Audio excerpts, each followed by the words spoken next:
हाँ जी, तो ये हमारे पास क्लास 10th का एक और पीवाईक्यू है। ये तीसरा नंबर पीवाईक्यू है, प्रीवियस ईयर क्वेश्चन है। ठीक है, आपके लिए ये 2025 के लिए काफ़ी हेल्पफुल रहेगा। मैथ का ये पीवाईक्यू है, सीबीएसई का है। ठीक है, तो ये आपको ध्यान रहे। ठीक है, आपके लिए आपके एग्जामिनेशन में काफ़ी हेल्प प्रोवाइड करेगा।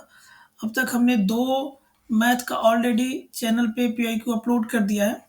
ठीक है, ये तीसरा होगा आपके लिए। चलिए, इसमें टोटल हम लोग 20 क्वेश्चंस को देखेंगे, एमसीक्यू क्वेश्चन को देखेंगे। ठीक है, चलिए शुरू करते हैं इसे।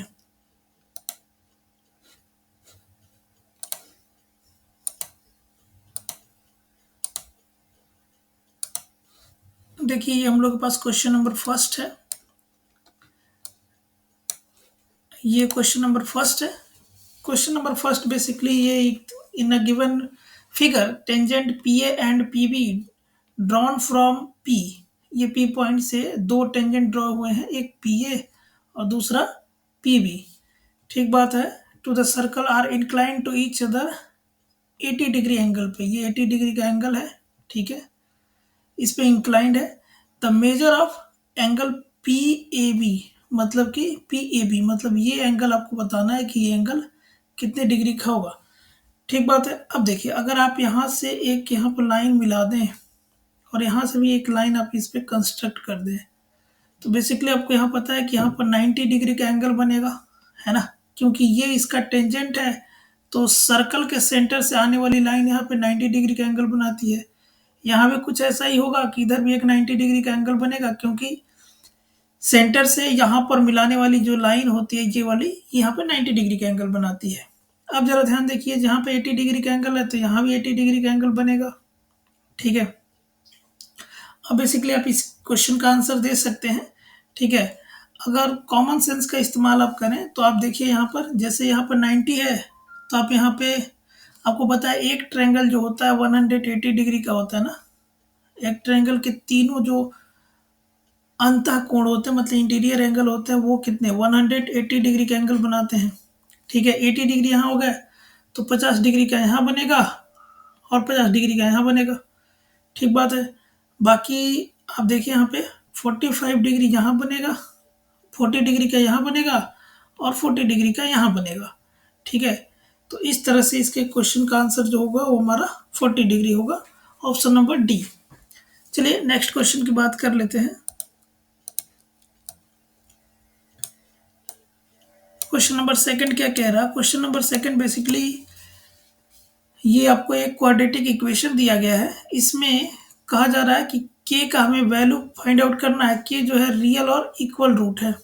आपको पता है, जब कभी भी रियल और इक्वल रूट की हम लोग बातें करते हैं ना, तो हमें B square minus 4ac equal to 0 का इस्तेमाल करते हैं। ठीक है, तो यहाँ बी की जगह पर क्या दिख रहा है आपको? 9k दिख रहा है। तो यहाँ पे 9k का स्क्वायर माइनस 4, ए की वैल्यू कितनी है? 5 दिख रही है आपको, तो 5 और सी की वैल्यू भी 5 आपको दिख रही है, इक्वल टू 0। आइए इसको सॉल्व करेंगे, यहीं से हमको के की वैल्यू मिलेगा। यहाँ से ये 81k स्क्वायर हो जाएगा, माइनस ये यहाँ पर 5 5 जा 25, 25 4 जा कितना 100, तो ये 100 इक्वल टू 0। अब यहाँ से देखिए क्या होगा बेसिकली कि ये 81k स्क्वायर इक्वल टू कितना हो जाएगा? 100 हो जाएगा ना। अब यहाँ देखिए कि के स्क्वायर इक्वल टू क्या होगा? तो ये 100 और ये इधर मल्टीप्लाई में, इधर आएगा तो डिवाइड में हो जाएगा। अब यहाँ पर अगर आप स्क्वायर हटाते हैं तो यहाँ पे अंडर रूट आ जाएगा, तो 100 अपॉन में 81। ठीक है, यहाँ पे इसकी वैल्यू हो जाएगी 10 अपॉन में 9 प्लस माइनस। ठीक है, तो इसके लिए हमारा ऑप्शन नंबर डी करेक्ट हो जाएगा। होपफुली आपको समझ आया होगा।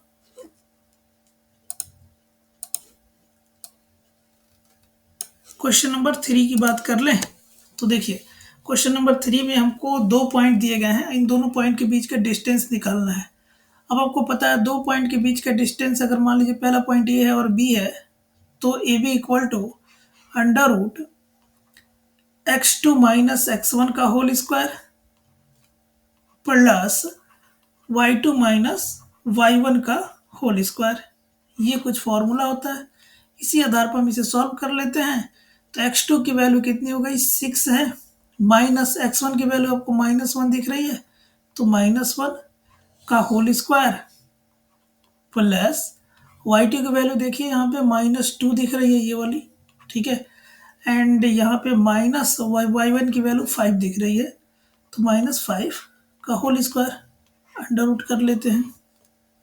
फिर यहाँ देखिए इसको सिंप्लीफाई करेंगे तो 6 माइनस ये -1 का स्क्वायर 1 हो जाएगा, क्योंकि -1 दो बार जब मल्टीप्लाई होगा तो +1 हो जाएगा ना, इसका स्क्वायर प्लस यहाँ पे ये -7 हो जाएगा इसका स्क्वायर, ठीक है ना।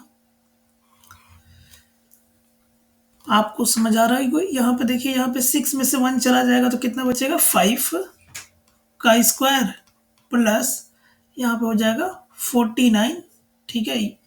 फिर यहाँ पर अगर आप इसको फर्दर सिंप्लीफाई करें तो ये 25 और प्लस 49, आप दोनों को जोड़ कर देखें तो ये 5 और 9 कितने हो जाते हैं 14, 4 1 बचा, ये 6 और कितना हो जाएगा 7 हो जाएगा, ठीक है। अब आप देखिए ऐसा कुछ आंसर तो दिख नहीं रहा, तो आप इसको क्या करिए फैक्टराइज कर दीजिए। तो 74 को जब आप फैक्टराइज करेंगे तो 2 से जब फैक्टराइज यहाँ करना स्टार्ट करेंगे आप, तो यहाँ क्या होगा, यहाँ पर बेसिकली यहाँ पे आपको ये 3 बार में, फिर उसके बाद से यहाँ 1 बचेगा, तो 3 यहाँ पे 7 बार में, तो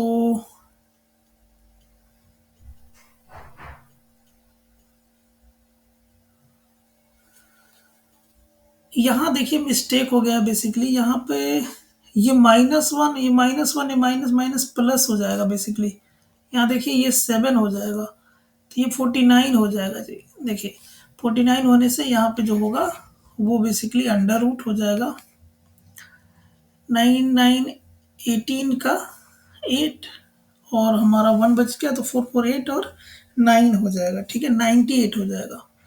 यहाँ 98 को कर लीजिए बेसिकली, 2 से भाग दीजिए इसको तो ये 4 बार में चला जाएगा, एक 9 बार में, फिर 7 से करिए तो ये 7 बार में चला जाएगा, यानी कि इसको हम अंडर रूट 2 इंटू 7 लिख सकते हैं।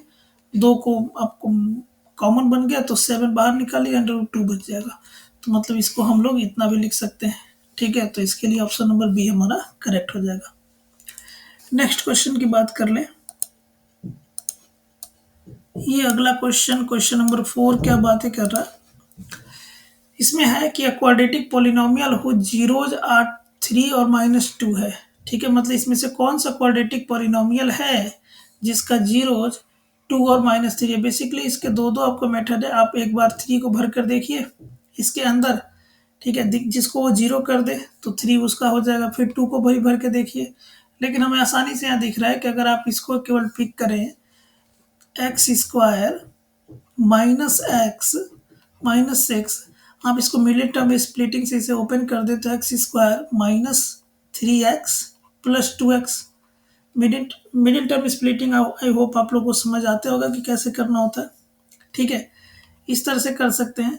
फिर यहाँ से x कॉमन करें तो x -3 होगा, फिर यहाँ से 2 कॉमन करें तो x -3 होगा। यहाँ से हो जो है कि दो चीज़ें में मिल गई, पहला कि एक तो x+2 और दूसरा जो है कि x -3, ठीक है ना। अगर हम इसको 0 के साथ क्या कर लें इक्वेट कर लें तो x की वैल्यू एक -2 मिलेगी और एक 3 मिलेगी, तो बेसिकली जो ऑप्शन नंबर ये है वो इनका ये जो है कि इसके जीरोज हैं, ठीक है, आप देख सकते हैं। क्वेश्चन नंबर 5 देखें तो the line represented by linear equation x = a और y = b, a not equal to b है, तो इसमें से कौन सा सही होगा। देखिए बेसिकली पहले आप एक x एक्सिस और y एक्सिस खींच लें से, ये x और ये आपको y है। मान लीजिए यहाँ कोई पॉइंट है b, यहाँ कोई पॉइंट है x पे a, ठीक बात है ना। इधर कोई लाइन है, इधर कोई लाइन है और इधर कोई एक लाइन है, ठीक है, इधर कोई लाइन है। अब बेसिकली दोनों एक दूसरे को यहाँ पे क्या करेंगे कट करेंगे तो इसका पॉइंट जो होगा वो क्या हो जाएगा, ए और ये कॉमा बी। तो intersecting at A comma B, तो ऑप्शन नंबर ए हमारा इसके लिए करेक्ट हो जाएगा। चलिए नेक्स्ट क्वेश्चन देखिए। क्वेश्चन नंबर 6, यहाँ देखिए क्वेश्चन नंबर 6 है। क्वेश्चन नंबर 6 में बेसिकली आपको डी पैरेलल है बीसी के, ये डी जो है, ये डी जो है ये बीसी के पैरेलल दिखाया गया है यहाँ पे, ठीक बात है। इसमें एडी की वैल्यू 2.8 है, डीबी की वैल्यू 2.1 है, और यहाँ पे ईसी की वैल्यू 4.8 दिया गया है, ये देख लीजिए। ठीक है, हमें इस एक्स की वैल्यू क्या होगी ये बताना है, ठीक है। अब जब डी पैरेलल है बीसी के, तो आपने बीपीटी पढ़ा होगा, बेसिक प्रोपोर्शनैलिटी थ्योरम, है ना, जिसे हम लोग थेल्स थ्योरम भी बोलते हैं। इस थ्योरम के अंदर आपने क्या पढ़ा पढ़ा होगा कि जो एडी अपॉन डीबी होता है वो इक्वल होगा ए अपॉन ईसी के। अब इसी से हम इसे सॉल्व कर लेते हैं। एडी की वैल्यू कितना है, 2.8 दिया है, और उसके बाद से डीबी की वैल्यू कितना है, 2.1 है, ए की वैल्यू आपको एक्स है, इसी की वैल्यू आपको 4.8 है। फर्दर आप इसे ऐसे भी लिख सकते हैं 28 और इसको 21 इक्वल टू एक्स अपॉन में एक्स में 10 का मल्टीप्लाई कर दीजिए, इसे पॉइंट हटाने के लिए। और इधर एक अंक बाद इधर पॉइंट लिखा है, तो ऊपर 10 का मल्टीप्लाई करके इसको हटा सकते हैं, और ये सेम सेम है तो इसको हम ऐसे कर दिए, ठीक बात है। अब बेसिकली इसको सॉल्व कर लीजिए। तो आप जब इसे सॉल्व करेंगे तो ये क्रॉस मल्टीप्लिकेशन कर लीजिए, तो क्या हो जाएगा, 28 इंटू 48 अपॉन में 21 इक्वल टू एक्स इंटू 10। इसको और भी सॉल्व कर लीजिए, तो एक्स इक्वल टू क्या हो जाएगा, 28 इंटू 48 अपॉन में 21 इंटू 10। अब इसे फर्दर आप क्या कर लीजिए, कैंसिल कर सकते हैं। जैसे कि यहाँ 7 से इसको कैंसिल कर दीजिए, तो 7 से 4 बार में चला जाएगा, और ये 7 से 3 बार में चला जाएगा। फिर आप यहाँ फर्दर क्या कीजिए कि 3 से इस 48 को कैंसिल कर लीजिए, तो ये 1 हो जाएगा, और यहाँ पे ये 6 हो जाएगा, ठीक है, तो 16।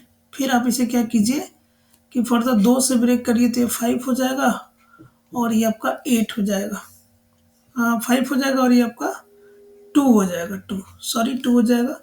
तो ये आपको दिस इम्प्लाई जो x की वैल्यू हो जाएगी, ये 2 इंटू 16 अपॉन में 5, मतलब ये 32 अपॉन में 5 हो जाएगा। और इसे आप फर्दर अगर सिंप्लीफाई करें तो 6 है ना, और उसके बाद से ये आपको 4 हो जाएगा, ठीक है। तो 6.4, ये ऑप्शन नंबर सी आपका करेक्ट होगा। होपफुली आपको समझ आ गया होगा ये। अगला देखिए क्वेश्चन नंबर 7 क्या कह रहा भाई। क्वेश्चन नंबर 7 जो है, इसमें एक राइट एंगल ट्रायंगल है ABC, जिसमें एंगल ए 90 डिग्री का है। कोई ऐसे मान लीजिए कि आपके पास ये राइट एंगल ट्रायंगल है जिसमें ए आपको 90 डिग्री है, मान लीजिए बी है और ये आपको सी दिख रहा है, ठीक है। और एक और बात है, ए बी बराबर है AC के, मतलब ये जो ए बी है ये आपको AC के बराबर दिख रहा है, ठीक है। तो ये एंगल भी इस एंगल के क्या दिखेगा, बराबर दिखेगा, तो यानी कि ये 45 डिग्री होगा, तो ये भी 45 डिग्री हो जाएगा। अच्छा, तो हमें साइन सी की वैल्यू निकालनी है, साइन सी की वैल्यू निकालनी है, तो साइन 45 डिग्री की वैल्यू बतानी है, 1/√2 होती है। तो इसके लिए डी ऑप्शन आपका करेक्ट हो जाएगा। चलिए नेक्स्ट क्वेश्चन देखिए। अ डाई इज थ्रोन वंस। अच्छा, एक डाई को थ्रो किया गया है एक बार, ठीक है। तो आपको पता ही है कि जब किसी डाइस को आप थ्रो करेंगे तो जो सैंपल स्पेस बनेगा, मतलब क्या क्या आ सकता है, तो 1 आ सकता है, 2 3 आ सकता है, 4 आ सकता है, 5 आ सकता है, और 6 आ सकता है, ठीक बात है। The probability of getting number less than 6। अच्छा, तो मान लीजिए हमने कि इवेंट ई कंसीडर किया, इसमें कहा जा रहा है कि लेस देन 6 नंबर कितने हो सकते हैं, तो 1 आ सकता है, 2 भी आ सकता है, 3 4 और 5 आ सकता है। अब हमें इसकी प्रोबेबिलिटी बतानी है, मतलब पी ऑफ ई बताना है। तो पी ऑफ ई, तो ये 5 हो सकते हैं, तो 5 और 5 आ सकते हैं, इस और 6 टोटल होते हैं, तो 6, यानी कि आंसर 5/6। चलिए क्वेश्चन नंबर 9 देखिए। क्वेश्चन नंबर 9 है, from an external point P a tangent P A is drawn to a circle. ठीक बात है, एक सर्कल है, एक एक्सटर्नल पॉइंट पी है भाई। अच्छा, यहां से हम इस सर्कल पे एक,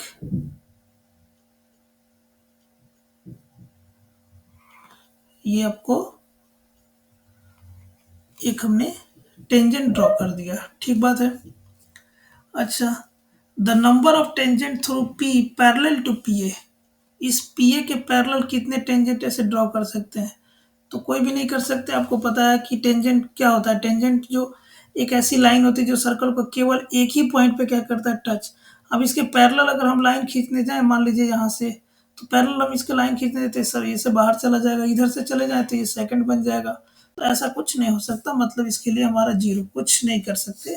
दूसरा, पीए के पैरेलल कुछ लाइन खींच नहीं सकते। 10 नंबर देख लीजिए।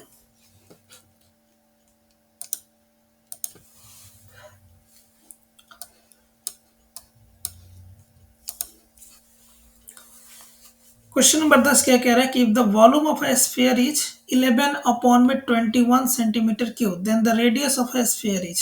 अच्छा, तो यहाँ पे वॉल्यूम दिया है स्फीयर का, तो स्फीयर का जो वॉल्यूम होता है वो होता है 4/3 पाई आर क्यूब। कितना दिया है ये भाई? ये दिया है 121 अपॉन में, नहीं 11 अपॉन में 21। ठीक बात है। अब ये कह रहा है हमें इसका रेडियस बतानी है, तो चलिए पहले इसे सॉल्व कर लेते हैं। तो 4/3 इंटू ये 22/7 लिख लीजिए, आर क्यू ऐसे रहने दीजिए, ये 11/21 लिख लीजिए। यहाँ देखिए, इस 7 से इस 21 को हम ब्रेक कर सकते हैं 3 बार में, और इस 3 को इस 3 से ब्रेक कर सकते हैं। ये इधर जाएगा तो आपको पता ही है कि इधर ऊपर चला जाएगा, तो ये ऊपर नीचे कट जाता, तो यहीं से हमने आपको इसको कट कर दिया। अब यहाँ से देखिए 11 से ये भी कट सकता है 2 बार में, यानी कि यहाँ पर हमको 8 RQ = 1 मिला, यानी कि हम RQ = 1/8 लिख सकते, यानी कि R =√1/8 हो गया, यानी कि हम इसको 1/2 इंटू 1/2 इंटू 1/2 लिख सकते हैं। ठीक है, अब ये क्यूब रूट है तो एक बाहर आ जाएगा, तो 1/2 से कम क्या होगा, आंसर हो जाएगा। तो ये ऑप्शन नंबर सी हमारा इसके लिए करेक्ट होगा।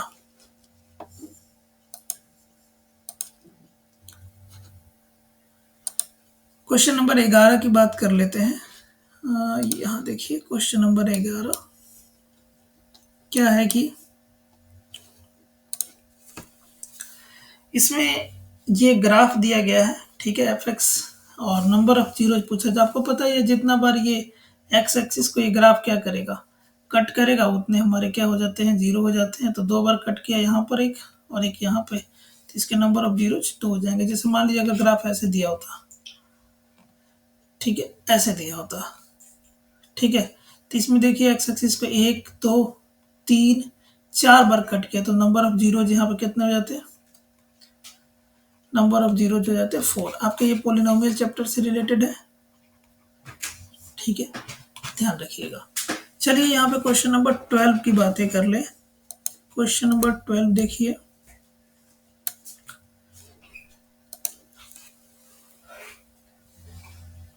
देखिए क्वेश्चन नंबर 12 क्या बातें कर रहा है कि ना given figure two concentric circle of radii 5 centimetre 3 centimetre have their centre O. ठीक है, ये कॉन्सेंट्रिक सर्कल है, एक सर्कल के अंदर दूसरी सर्कल दी गई है, एक 5 सेंटीमीटर का रेडियस है। कहने का मतलब कि यहाँ से लेके और यहाँ तक ये 5 सेंटीमीटर का रेडियस है। और आप यदि दूसरा देखें,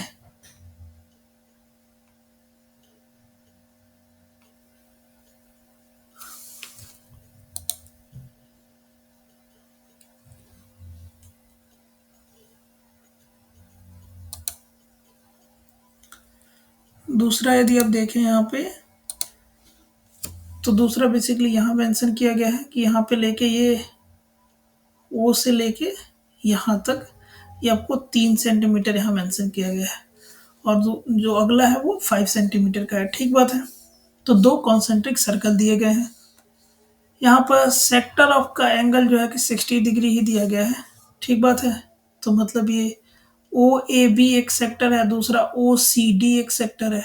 ठीक बात है। हमको ये शेडेड रीजन का एरिया क्या करना है, बताना है।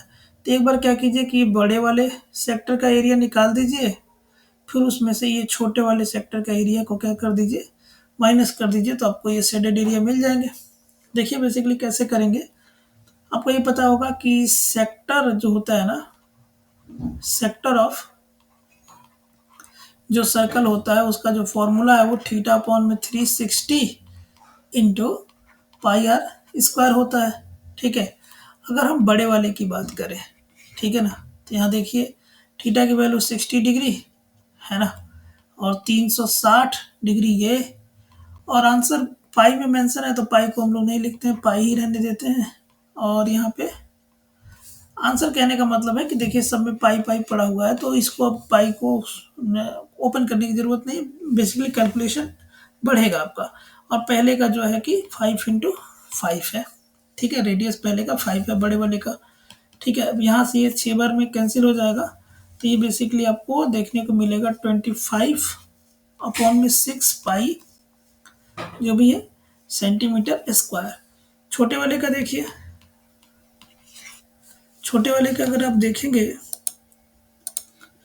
तो छोटे वाले में आपको बेसिकली ये देखने को मिल रहा है कि यहाँ भी क्या है कि 60 डिग्री अपॉन में 360 डिग्री है। ठीक है। यहाँ भी पाई है, लेकिन यहाँ पे रेडियस बदल गया है, 3 × 3 हो गया है। यहाँ भी 6 बार में कैंसिल हो जाएगा, यानी कि यहाँ भी ये आपको, और यहाँ देखिए 6 को आप इस 3 से 2 बार में कैंसिल कर सकते हैं, यानी कि यहाँ पे 3 पाई/2 सेंटीमीटर स्क्वायर दिख रहा है। ठीक है। अब हमको एरिया बताना था शेडेड रीजन का, तो बड़े वाले से छोटे को माइनस कर देते हैं। बड़ा वाला जो है वो आपको निकल गया 25 पाई/6। छोटा वाला जो आपको समझ में आया हुआ है कि 3 पाई/2। एलसीएम ले लीजिए, एलसीएम इसका 6 आएगा, और यहाँ पे 25 पाई माइनस यहाँ पर अगर आप एलसीएम लेंगे तो ये 9 पाई हो जाएगा। यहाँ पे 16 पाई/6 हो जाएगा, 2 से ब्रेक करेंगे 8, और ये 3, यानी कि 8 पाई/3 सेंटीमीटर स्क्वायर। ये आपका करेक्ट आंसर हो जाएगा। चलिए क्वेश्चन नंबर 13 की बात कर लें।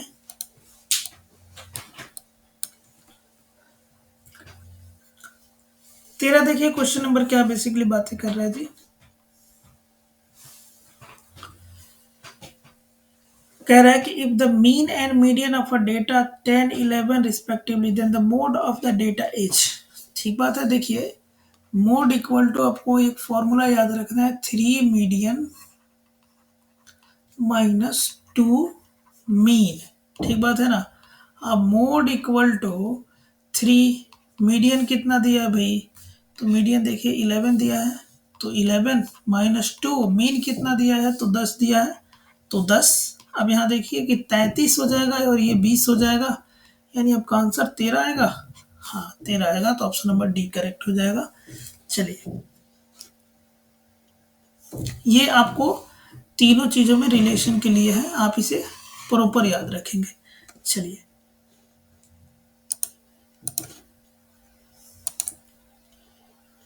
क्वेश्चन नंबर 14 देखिए।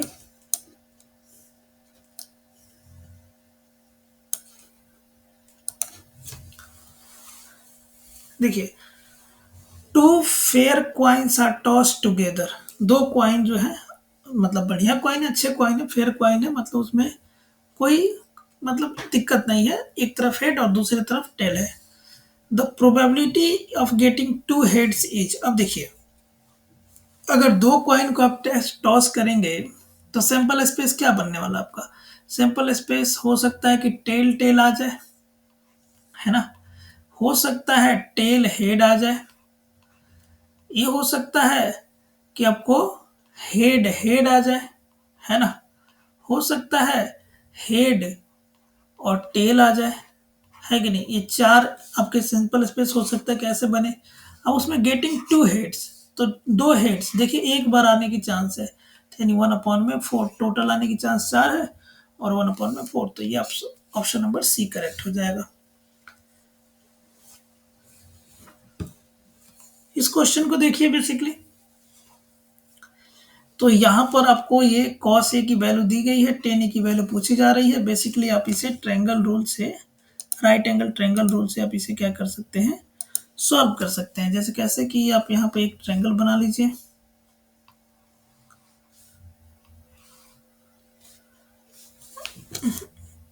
आप एक ऐसे यहाँ पे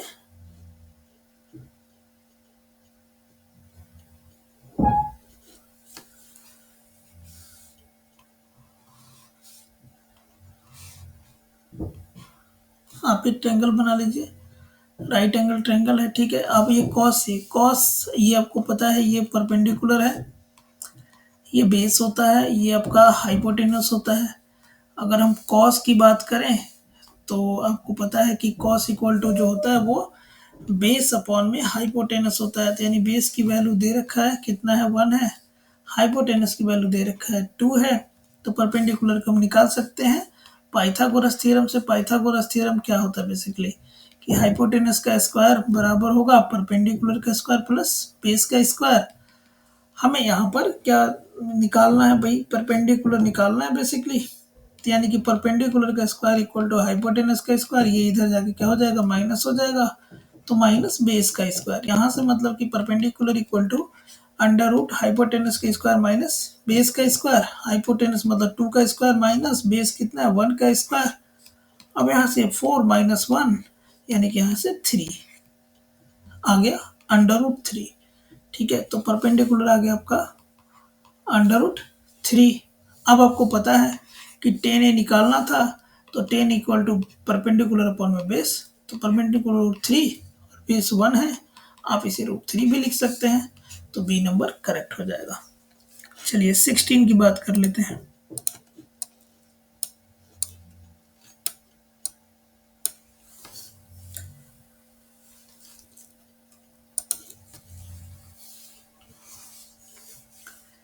सिक्सटीन नंबर क्वेश्चन कह रहा है कि from a solid cube of a sides 14 centimetre, ठीक बात है, a sphere of maximum diameter is carved out, the radius of a sphere is. Basic बात है कि मतलब आपको एक क्यूब दिया गया है, ठीक बात है ना।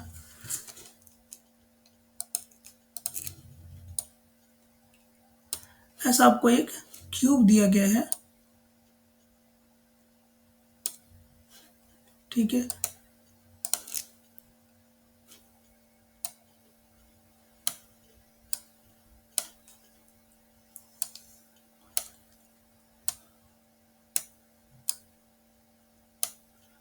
ये आपको क्यूब एक दिया गया है, इसके अंदर से क्या कहा जा रहा है कि एक क्यूब जिसका ये जो साइड है कितने का है, 14 सेंटीमीटर का है। अब इसके अंदर से एक मैक्सिमम स्फीयर, अब इसके अंदर एक स्फीयर रखा गया है ऐसे, ठीक है, इसको कार्व करके निकाल लिया गया बाहर। तो ये 14 सेंटीमीटर का है, तो इसका भी रेडियस कितना मिलेगा आपको, 14 सेंटीमीटर देखने को मिलेगा।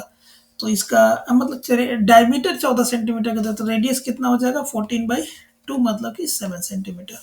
तो करेक्ट आंसर, तो हमारा ऑप्शन नंबर ए करेक्ट हो जाएगा। नेक्स्ट क्वेश्चन देख लीजिए, क्वेश्चन नंबर 17 क्या बात कर रहा है कि the common difference of an A P whose N S term is given by N equal to 5n-1।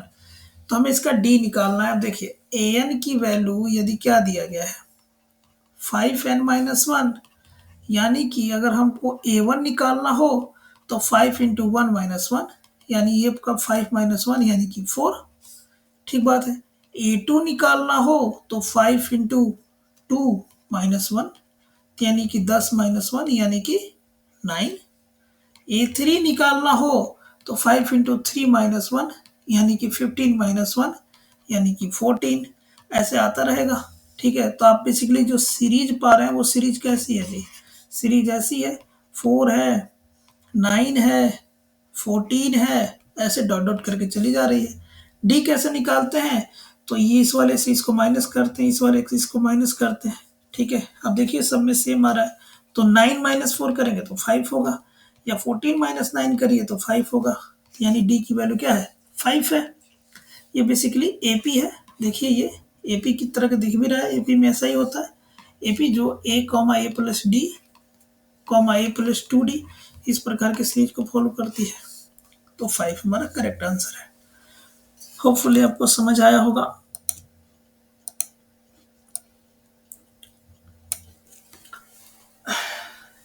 देखिए यहाँ पे क्वेश्चन नंबर 18 देख लीजिए। क्वेश्चन नंबर 18 क्या बातें कर रहा है? क्वेश्चन नंबर 18 कह रहा है कि if a distribution summation F I X I equal to यहाँ पे 132 प्लस 5p और जो summation F I equal to 20 दिया गया है ना। तो हमें मीन ऑफ अ डिस्ट्रीब्यूशन और मीन भी दे दिया गया है, 8.1 दिया गया है। तो हमें बेसिकली p की वैल्यू क्या करनी है, डिफाइन करनी है। p कैसे निकलेगा? अब देखिए बेसिकली आपको एक बात तो पता होगा कि मीन इक्वल टू जो x बार है वो क्या होता है कि summation of F I X I upon में समेशन ऑफ एफ आई होता है। ठीक है। अब मीन की वैल्यू दे रखी है कि 1.1 है, 8.1 है सॉरी। और यहाँ पे summation of F I X I की वैल्यू कितना है 132 प्लस 5p है, 132 प्लस 5p है। और समेशन ऑफ एफ आई कितना दिया है तो ये आपको 20 देखने को मिल रहा है। इसको सिंपल तरीके से लिखने के लिए आप इसे ऐसे भी तो लिख सकते हैं, है ना। इक्वल टू मतलब 10 नीचे लिख दिए पॉइंट हटा के, ठीक है ना। और यहाँ से इसको 132 प्लस 5p रहने दीजिए और यहाँ पे 20 लिख दीजिए। 10 से 20 को ब्रेक कर दीजिए दो बार में, दो जाके इधर मल्टीप्लाई हो जाएगा। फर्दर ये 2 और 8 दूना 16 है ना, 162 होगा इक्वल टू 132 प्लस 5p होगा। अब 5p इक्वल टू क्या हो जाएगा 162 और माइनस 132, ये उधर जाके माइनस हो जाएगा। इसे 0 और ये 3 और ये ठीक है 30 बचेगा, यानी 5p इक्वल टू क्या है 30। यानी कि p इक्वल टू कितना हो जाएगा तो 30 और ये इधर आके क्या हो जाएगा डिवाइड हो जाएगा 5। तो ये 6 बार में, यानी कि p की वैल्यू कितनी हो गई 6। ये हमारा करेक्ट आंसर हो गया ऑप्शन नंबर बी। होपफुली समझ आया होगा।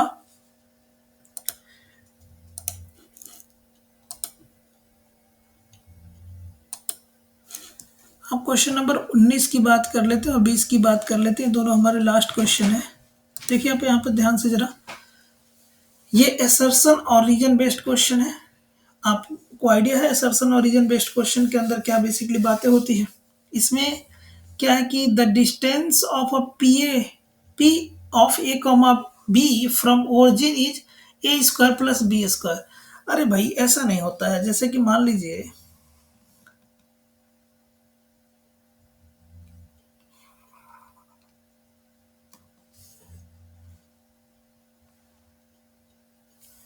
जरा देखिए कि ये हमारे पास मान लीजिए कि कोई वाई एक्सिस है और ये हमारे पास क्या है एक्स एक्सिस है और ये हमारे पास ओरिजिन है।